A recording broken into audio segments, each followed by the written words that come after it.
नमस्कार मंडळी. आज आम्ही चाललोय उज्जैनला.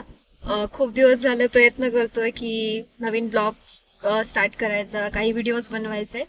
बट ठरवलं होतं जेव्हा पण उज्जैनला जाऊ तेव्हा नक्कीच ती सुरुवात करू. नवीन वर्षाची सुरुवात करतोय. तर माझ्या बरोबर आहेत माझे हस्बंड, माझी मम्मी, माझी सासूबाई आणि माझी बहीण. अशा आम्ही टोटल 5 लोक चाललोय आणि माझं छोटस बेबी. आता आम्ही ट्रिप स्टार्ट केली आहे.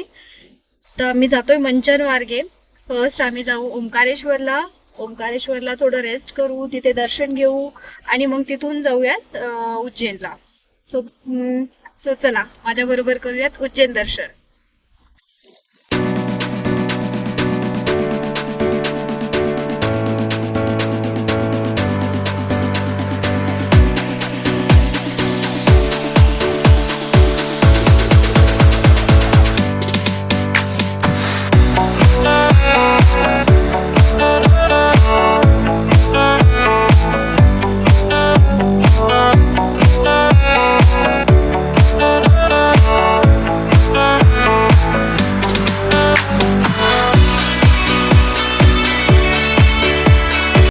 मी आताच एक बोर्ड बघितला, भीमाशंकरचा रोड. मला बोर्ड दिसला भीमाशंकरचा. भीमाशंकरला पण आपण याच रूटने जाऊ शकतो. आम्ही ऑलरेडी भीमाशंकर केलेलं आहे, पण परत एकदा करू. ते पण शूट तुम्हाला नक्कीच दाखवू. तर भीमाशंकरला पण आपण मंचर मार्गे जाऊ शकतो. तर मंडळी, थोडंसं पुढे आल्यानंतर आम्हाला काही गोठवलेल्या दुधांचे काही शॉप दिसले. मला खूप दिवसापासून इच्छा होती ते दूध, गोठवलेलं दूध पिण्याची. की दादा मस्त त्या दुधामध्ये ड्रायफ्रुट्स टाकत होते आणि त्या दुधाचा खूप छान स्मेल येत होता. या थंडीमध्ये ते दूध पिण्याची खूप मजाच वेगळी असते. त्या दादाच्या शॉपचे नाव आहे कृषी दूध शॉप म्हणून. जर तुम्ही संगमनेर, आम्ही संगमनेरला आहे सध्या आणि मस्त गरम गरम दूध पितोय. माझी एक झोप झालेली आहे. खूपच थंडी वाजते.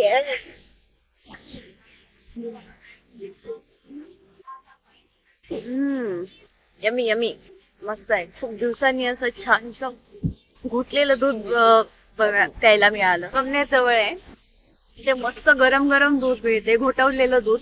खूप दिवसांनी पितीये, खूप छान वाटतंय की एवढं छान चविष्ट दूध मिळतंय. तुम्ही या रोडने जर आला तर नक्की ते ट्राय करा. कृषी मसाला दूध. खूप दिवस आता आम्ही संगमनेर आलेले आहोत आणि इथून जवळपास 580 किलोमीटर बाकी आहे अजून. तर आम्हाला जवळपास आता वाजलेत, किती वाजले आता? आता वाजलेत 1:48 रात्रीचे PM. आम्हाला उद्या दुपारी 11 ते 11:30 होणार ओंकारेश्वरला पोहोचण्यासाठी. मग तिथे आम्ही मस्त शेगाव संस्थानची रूम करणार आणि छानपैकी आराम करणार. मग नंतर दर्शन घेणार छान. तर अशी आमची टूर चालली आहे मस्तपैकी. आणि आमच्या मॅडम दूध पित आहेत, घोटवलेलं दूध आहे चविष्ट. आहे, परंतु छान आहे, मस्त एकदम. अवश्य तुम्ही या रस्त्याने चालले असाल तर भेट द्या.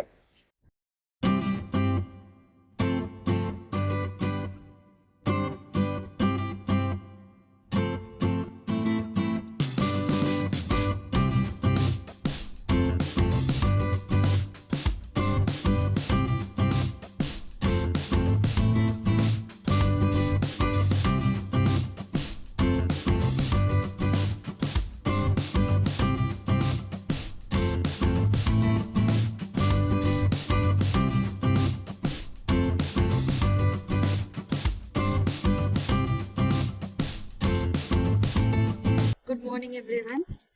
आता सकाळचे 7 वाजत आलेत आणि आम्ही MP मध्ये एंट्री केलेली आहे.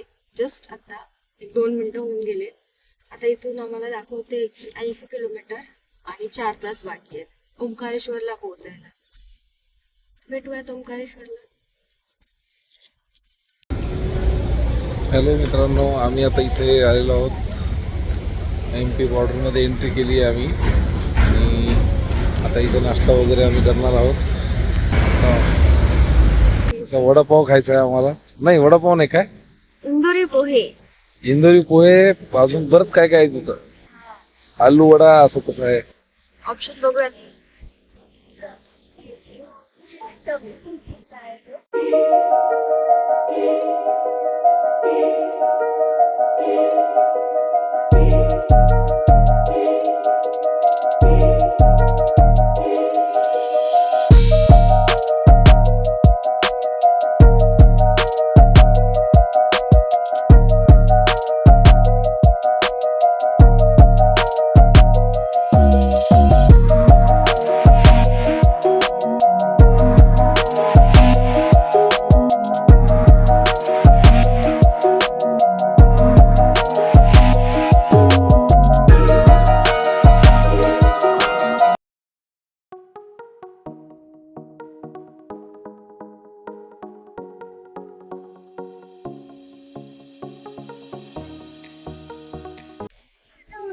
बघा नवीन स्टंट दिसत आहेत आम्हाला रस्त्याने येताना. बाप रे, एका गाडीमध्ये किती लोक आहेत. हे बघा कसे बसले.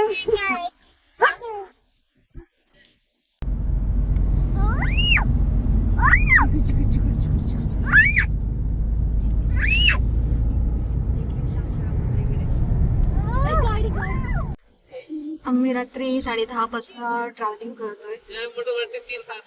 त्या 9 वाजत आले आणि अजून ओंकारेश्वरला पोहोचायला 3 घंटे आहेत जवळजवळ. आणि माझे हस्बंड कंटिन्युअसली ड्राईव्ह करतायत. फक्त आम्ही नाश्त्यासाठी थांबलो होतो. तर कसं वाटतंय ड्राईव्ह करून इतका वेळ? मस्त वाटतं कसं वाटत. पण आमच्याकडे सिंगल पर्सन आहे फक्त. रात्री कितीला निघालो होतो आपण? 10:30ला साडेदहाला निघालो होतो आणि आता वाजलेत 8:58 म्हणजे जवळपास 9 वाजलेत. झालं 1 घंट्यानंतर 12 तास कम्प्लीट होतील आणि त्याच्यानंतर आम्हाला टोटल 2 तास 50 म्हणजे 3 तास अजून लागणार आहेत ओंकारेश्वरला पोहोचायला. अजून 122 किलोमीटर अजून बाकी आहे. आमच्या प्राजक्त मॅडमला गाडी येते पण नुसती चालवत नाहीत, काही नाही, त्यांची चालवत होतो. आमची गाडीला हात नाही लावते. मग त्याची गाडी ज्यांनी त्यांनी चालवावी. त्याची रिस्पॉन्सिबिलिटी. चालवायला पाहिजे ना आमची पण थोडी. नक्की नेक्स्ट ट्रिपला फक्त नक्की हायवे दाखव. क्लीन. यातला 1% जरी आपल्या पुण्यात झालं तर बस बघायचं काम होत नाही. खड्ड्यांमध्ये रस्ता शोधायची फक्त ते सायकल रॅलीसाठी रस्ते होतात, हा. त्याच्यानंतर रस्तेच नाही करत. पण एक आहे की याचा अर्थ असा आहे की म्हणजे पुणे महानगरपालिका म्हणा किंवा पीसीएमसी म्हणा ते करू शकतात त्या लेवलचं, पण ते करत नाहीत. करू शकतात ना ते. आता 2 दिवसात एक गोष्ट करू शकतो. 8 दिवसात त्यांनी अख्ख्या पुण्याचे रस्ते जर चांगले केले तर याचा अर्थ जर त्यांनी ठरवलं तर ते सगळे चांगले करू शकतात, पण करत नाही. वर्षानुवर्ष म्हणजे थोडक्यात काय तर आपण टॅक्स भरतो पण आपली काहीच व्हॅल्यू नाही. असं जर असेल तर दर महिन्याला एक हे व्हायला पाहिजे, काय म्हणतात त्याला, एक रॅली टाईप काहीतरी व्हायला पाहिजे. रॅली असू देत किंवा सायकलचा असू देत किंवा काही पण असू देत, एक काहीतरी व्हायला पाहिजे जेणेकरून 2 दिवस ऍडजस्ट करू आपण, नंतर रस्ता चांगला होईल. ट्रॅफिक साठी 2 दिवस ऍडजस्ट केले, बट रोड खूप मस्त केले. मग काय तर ज्या रस्त्याने सायकल रॅली केली आहे ते रस्ते खूप वाटतच सुंदर नव्हतं की आपण पिंपरी चिंचवडमध्ये किंवा पुण्यामध्ये करतोय आपण. करेक्ट. वेगळ्या कंट्री मध्ये केलं लागेल. करेक्ट. फ्लावर्स वगैरे सगळं डेकोरेशन खूप मस्त केलेलं होतं. बरं आता काय काय करणार तू केल्यावर, काय प्लॅन आहे तुमचे? सध्या तरी आता आपल्याला सांगा, समजू द्या त्यांना पण. सध्या तर जाऊन फ्रेश होऊन रेस्ट करणार आणि मग डिसाईड करूयात की काय काय प्लॅन आहे ते. रेस्ट नाही, पहिल्यांदा रूम करायची तिथे जाऊन. हो ना, मग रूम केल्यावरच रेस्ट करणार ना.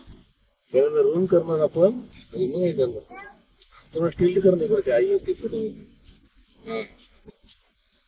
थोडं मागे घ्यायचं.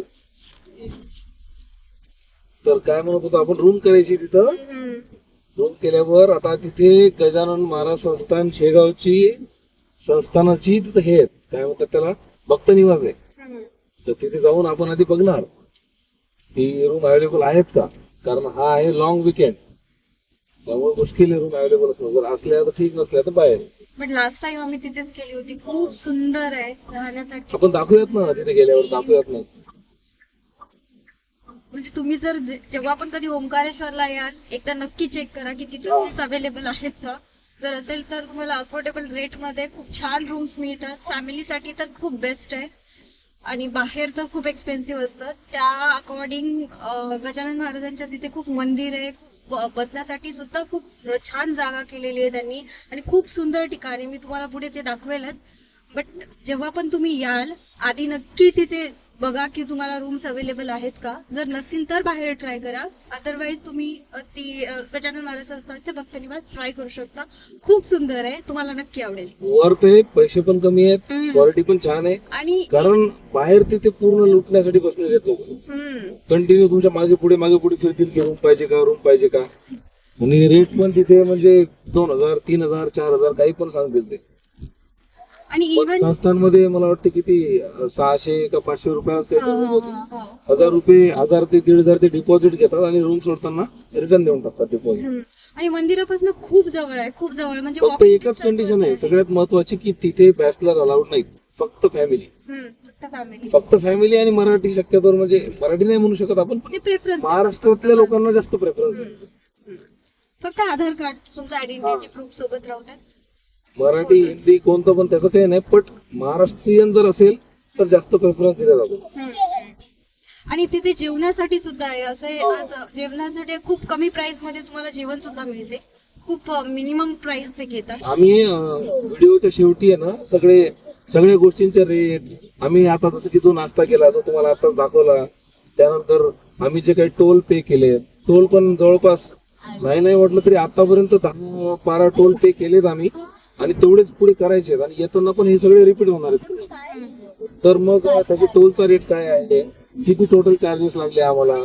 त्यानंतर आमची गाडी आहे टाटा सफारी, ती डिझेल आहे, तर मग त्याचं डिझेल किती लागलं असं आम्ही तुम्हाला एक शेवटी पूर्ण हिशोब एकदा लिहू प्रॉपरली आणि प्रॉपर तुम्हाला सांगू. म्हणजे तुम्हाला जर तुम्ही 4 ते 5 लोकांची फॅमिली ट्रिप प्लॅन करत असाल 2 ते 3 दिवसाच्या किंवा 4 दिवसाच्या सुट्टीच्या हिशोबाने, पुणे ते उज्जैन म्हणा किंवा पुणे ते ओंकारेश्वर किंवा पुणे उज्जैन ओंकारेश्वर हे तिन्ही पण, तर तुम्हाला एक आयडिया येऊन जाईल की फॅमिलीला घेऊन जाण्यासाठी किती खर्च येतो आणि किती पैसे आपल्याला स्पेंड करावे लागतील.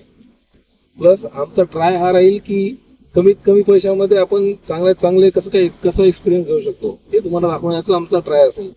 बिकॉज आम्ही पण मिडल क्लास फॅमिली मधले आहोत आणि तुम्ही पण आय होप मिडल क्लास होताल. तर आपलं मिडल क्लास लोकांचं कसं असतं तुम्हाला माहिती आहे की कमी पैसे जास्त हवं असं पाहिजे असतं आपल्याला आणि आम्ही तेच शोधत आहोत. ओके, चला बाकीचा ब्लॉग आपण आता आम्ही ओंकारेश्वर पासून 115 किलोमीटर दूर आहोत, तर ओंकारेश्वर मध्ये एंट्री केल्यावर पुढे आपण कंटिन्यू करूया. बाय.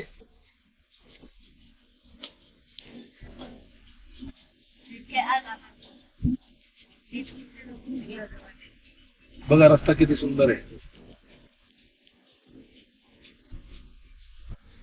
कंटिन्यू गाडी 90-100 आहे, ते पण एकदम स्मूथ. असं पण नाही की जबरदस्तीने चालवावं लागते किंवा खूप काही ट्रॅफिक आहे, काही नाही. आम्ही रात्री निघालो होतो आणि आता सकाळ झाली आहे जवळपास. मस्त एकदम. हे खूप क्लीन आहेत.